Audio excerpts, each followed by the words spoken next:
समस्या ये है कि आप किसी से भी पूछेंगे किसी प्राचीन मंदिर के बारे में तो सिर्फ इतना ही बताया जाएगा कि ये महाभारत कालीन मंदिर है जिसका निर्माण पांडवों ने अज्ञातवास के दौरान किया था। और लगभग सभी प्राचीन मंदिरों के बारे में यही बोला जाता है, जिसके कारण हमारी नई पीढ़ी दुविधा में है, अर्थात कंफ्यूज्ड है कि क्या पांडवों ने सिर्फ अज्ञातवास में ही मंदिरों का निर्माण किया था, राजा बनने के बाद उन्होंने ऐसा कुछ नहीं किया, और कौन से अज्ञातवास में कौन से मंदिर का निर्माण हुआ है कोई बताता नहीं। परंतु मेरा यह प्रयास रहता है कि आपको सारी जानकारी मिल सके, इसीलिए यदि आपके मन में कोई भी शंका है महाभारत को लेकर तो YouTube पर मेरी महाभारत सीरीज के वीडियोस को अवश्य देखिएगा। और देखने ही नहीं है, अपने बच्चों को भी ये वीडियोस दिखाने हैं, क्योंकि हमारे लिए यह समझना अब अति आवश्यक है कि अपने इतिहास को भूल जाने वालों का भविष्य कभी भी उज्जवल नहीं होता।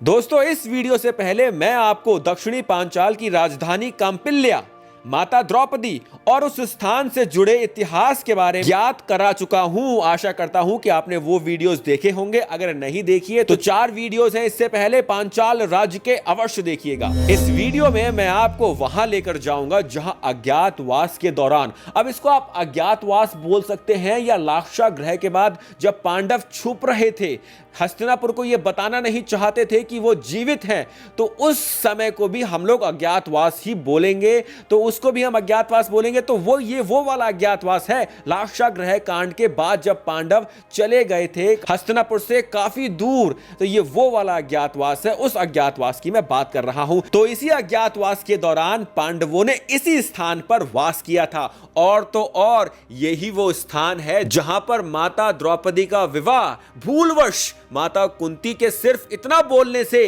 कि जो भी भिक्षा में मांग कर लाए हो आपस में बांट लो, इसी कारण माता द्रौपदी का विवाह इसी स्थान पर 5 पांडवों से भूलवश हो गया था।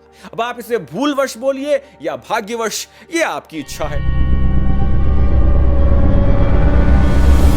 तो दोस्तों, महाभारत के आदि पर्व के वैवाहिक पर्व में अध्याय 198 में माता द्रौपदी के साथ पांडवों के विवाह का विवरण मिलता है।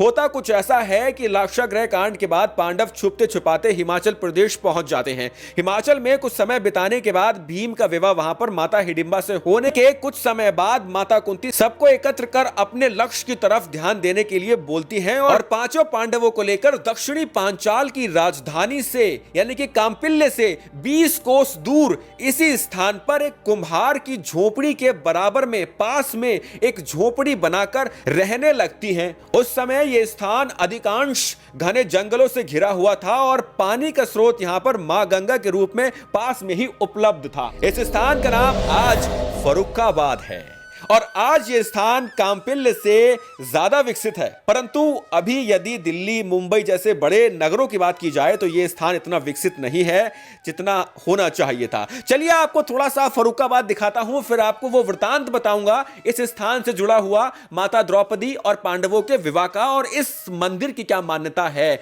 वो भी आपको बताऊंगा। थोड़ा सा पहले फर्रुखाबाद भी घूम लेते हैं, आए हैं इतनी दूर तो।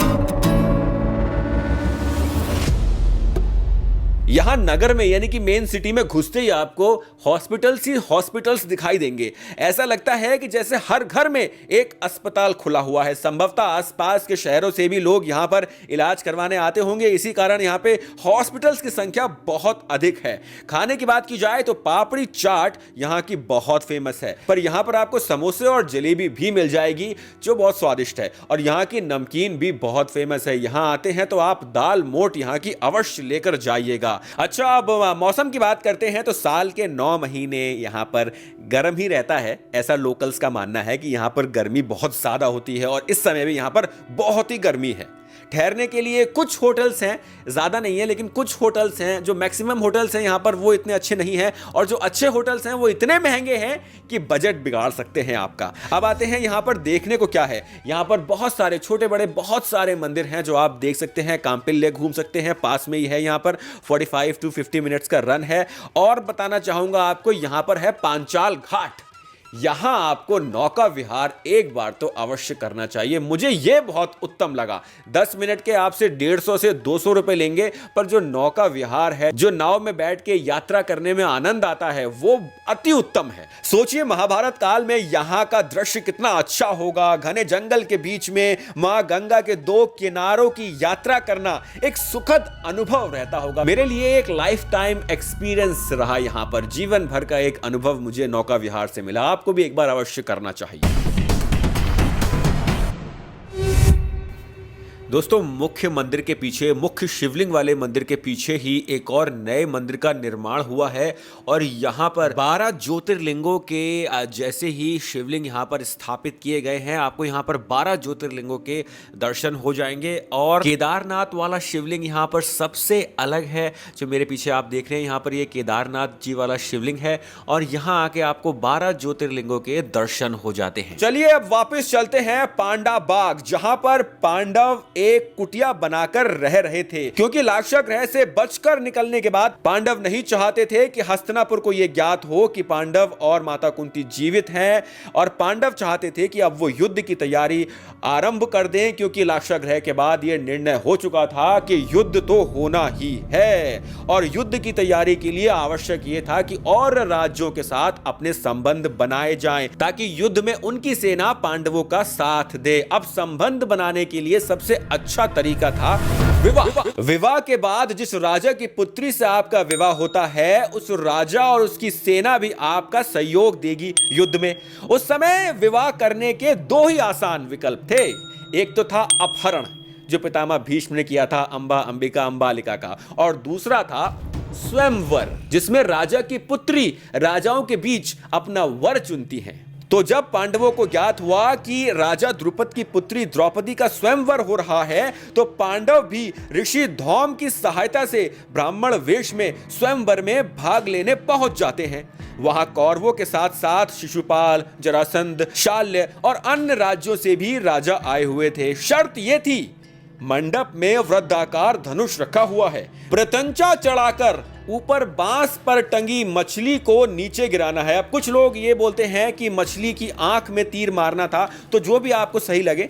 जिस यंत्र पर वो मछली टंगी थी वो वेग से घूम भी रहा था, तो उस पर सीधा निशाना लगाना ही संभव नहीं था, तो अब घूमते हुए पर लगाना, वो भी नीचे नीचे एक बर्तन रखा हुआ था। उसमें कुछ लोग कहते हैं कि तेल था, कुछ कहते हैं कि पानी था, जो भी आप मान लीजिए, मैं तो पानी मानता हूं। पानी था उसमें भरा हुआ। उस पानी में देखकर ऊपर मछली की आंख में निशाना लगाना था, और जो भी वो निशाना लगाएगा उसको अधिकार होगा माता द्रौपदी के पास जाने का। फिर माता द्रौपदी उसमें भी चुनेंगी, अगर उन्हें सही लगा तो ही चुनेंगी, वरना फिर किसी और को वही प्रोसेस पूरा दोबारा से रिपीट करना होगा। अब बारी बारी सभी महान योद्धा प्रयास करते हैं, परंतु कोई भी सफल नहीं होता। यहां तक कि कुछ उल्लेख तो ये भी दर्शाते हैं कि अंग नरेश अर्थात कर्ण भी इसमें असफल रहे थे। तब ब्राह्मणों के बीच से एक युवक उठता है, तो ब्राह्मण के वेश में वो बालक धनुष को उठाकर उस पे प्रत्यंचा चढ़ाकर एक ही बाण से नीचे पानी में देखकर ऊपर मछली की आंख को भेद देता है। और वो ब्राह्मण कोई और नहीं मित्रों, अर्जुन ही थे। फिर पूरे महल में जय जयकार होने लगती है और द्रौपदी जी अर्जुन के गले में वरमाला डाल विवाह की पुष्टि भी कर देती है।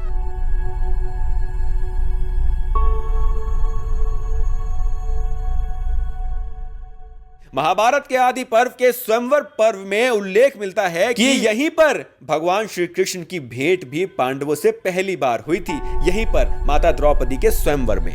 अब इस विवाह उपरांत पांडव द्रौपदी जी को लेकर माता कुंती के पास जाते हैं। यहाँ पर माता कुंती अज्ञातवश या फिर बोल सकते हैं भाग्यवश विजय वस्तु को, जो भी आप विजय में जीत कर लाए हो या भिक्षा में मांग कर लाए हो, उसको आपस में बांटने को बोल देती हैं, और उसी पल फिर 5 पांडवों की पत्नी बन जाती हैं माता द्रौपदी। और वो सब, ये पूरा वृतांत दोस्तों, पांचाली माता द्रौपदी का नाम इसलिए नहीं है क्योंकि वो 5 पांडवों की भार्या हैं, पत्नी है। पांचाली उनका नाम इसलिए है क्योंकि वो पांचाल नरेश की पुत्री थी।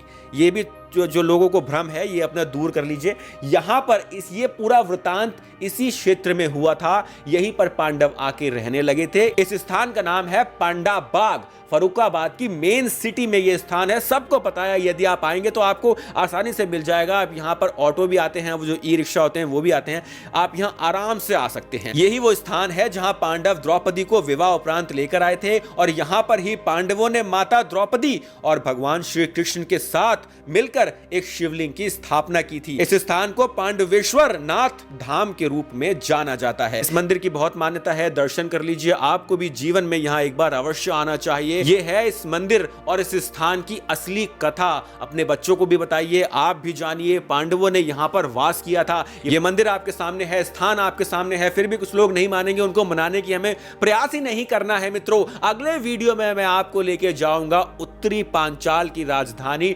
अहिशत्र। पांडव आपको पूरा महाभारत दिखा दूंगा मैं अपने वीडियोस में। अगर भगवान राम ने मेरे पे आशीर्वाद बनाए रखा, आपको पूरा महाभारत विद प्रूफ सब कुछ दिखा दूंगा अपने वीडियोस में। अगर आपको वीडियो अच्छा लगा है तो आपसे अनुरोध करता हूं कि लाइक कमेंट शेयर किए बिना मत जाइएगा। आपका सहयोग ही मुझे मेरा मनोबल बढ़ाता है। और अगर आपको वीडियो बहुत अच्छा लगा तो आप फाइनेंशियली वित्तीय सहायता भी कर सकते हैं। मेरा बैंक अकाउंट नंबर है, UPI पेटीएम है। और जय श्री राम।